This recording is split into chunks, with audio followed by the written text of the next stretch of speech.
जय श्री राधे। पूज्य श्री सद्गुरुदेव भगवान के चरणों में प्रणाम।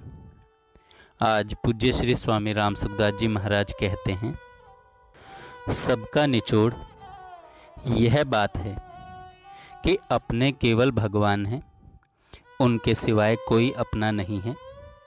भगवान सदा हमारे साथ में रहते हैं, उनके सिवाय अन्य कोई भी सदा हमारे साथ में नहीं रहता। अगर इस बात को आप स्वीकार कर लो तो बहुत लाभ की बात है। जो चीज़ मिल जाए और बिछुड़ जाए वह अपनी चीज़ नहीं होती, वह अपनी चीज़ नहीं होती, परंतु भगवान सदा ही मिले हुए रहते हैं, कभी बिछुड़ते नहीं। यह सब शास्त्रों का, पुराणों का और वेदों का सार है। इसलिए सबके साथ प्रेम का बर्ताव करो, सबकी सेवा करो, सबका आदर करो, सत्कार करो, पर हृदय से अपना मत मानो। हृदय से केवल भगवान को अपना मानो। दूसरों को अपना मानोगे तो एक दिन रोना पड़ेगा।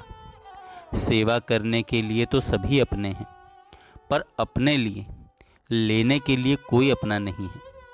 अपने लिए केवल भगवान अपने हैं। भगवान को आप सगुण, निर्गुण, साकार, निराकार आदि जैसा भी मानो, पर वे अपने हैं। यह आपको दुर्लभ और सार बात बताई है, जो हर एक जगह मिलती नहीं। यह बात अधिक संतों ने नहीं कही है, कारण कि जिन्होंने खूब विचार करके निष्कर्ष निकाला हो, ऐसे संत बहुत कम हुए हैं। एक सार बात आपको और बताता हूँ। किसी के मरने का दुख, शोक होता है तो इसका कारण यह है कि उससे सुख तो ज़्यादा लिया है पर सेवा कम की है। रोना स्वार्थ के कारण होता है। यह सार बात है। चाहे आप मानो चाहे मत मानो, स्वीकार करो चाहे मत करो, रोना तभी होता है जब पहले उससे सुख लिया है अथवा भविष्य में उससे सुख लेने की आशा है। शोक और चिंता मिटाने के लिए मैं 3 बातें बताया करता हूँ। पहली, उसकी जब याद आए तब उसको भगवान के पास उनके चरणों में देखो। दूसरी, उसके नाम से जप करो, कीर्तन करो, गीता, रामायण, भागवत का पाठ करो। तीसरी, छोटे छोटे बालकों को मिठाई दो, इससे शोक मिट जाएगा। ऐसा मैंने दूसरों से करवा कर देखा है।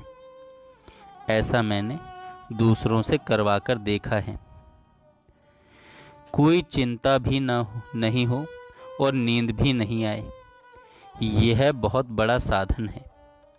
नींद आए तो कीर्तन, नाम जप आदि करो।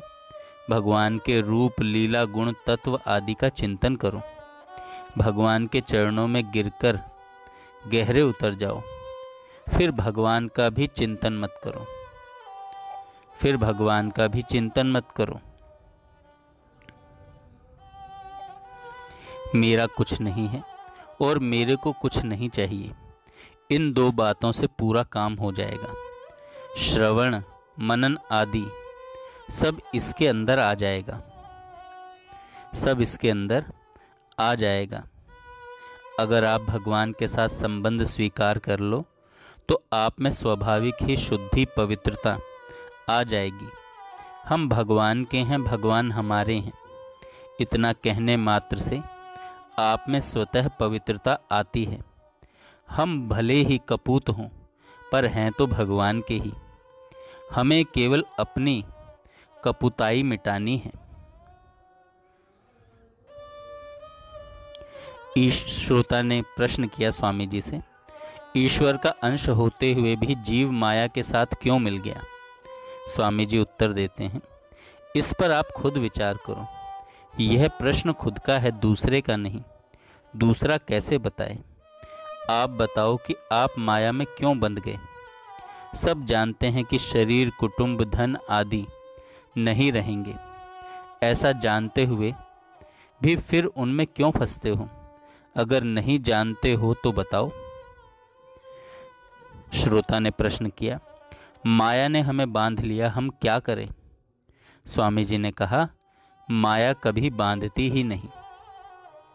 आप माया को चाहते हो तब माया बांधती है। आप नहीं चाहो तो माया बांध सकती ही नहीं। क्या आप बता सकते हो मांस का क्या भाव है? कौन सा मांस बढ़िया होता है? नहीं बता सकते, क्योंकि आप उसे चाहते ही नहीं। जिसको आप चाहते ही नहीं वह आपको कैसे बांधेगा? तात्पर्य है कि आप खुद फंसते हो, नहीं तो किसी की ताकत नहीं आपको फंसा ले। आप भगवान में लग जाओ तो सब ठीक हो जाएगा। भगवान के शरण हो जाओ और पुकारो, हे नाथ, हे मेरे नाथ, हे मेरे स्वामी, मैं आपको भूलूं नहीं, फिर सब काम ठीक हो जाएगा। भगवान की स्मृति संपूर्ण विपत्तियों का नाश करने वाली है। भगवान के शरण होकर देखो क्या होता है। सब आपको छोड़ देंगे पर भगवान आपको नहीं छोड़ेंगे, पर भगवान आपको नहीं छोड़ेंगे। केवल भगवान प्यारे लगने लग जाएं तो आप संत महात्मा हो जाओगे, संसार में पूजनीय हो जाओगे, आदरणीय हो जाओगे। आप आदरणीय हो जाओगे। जय श्री राधे। जय श्री राधे।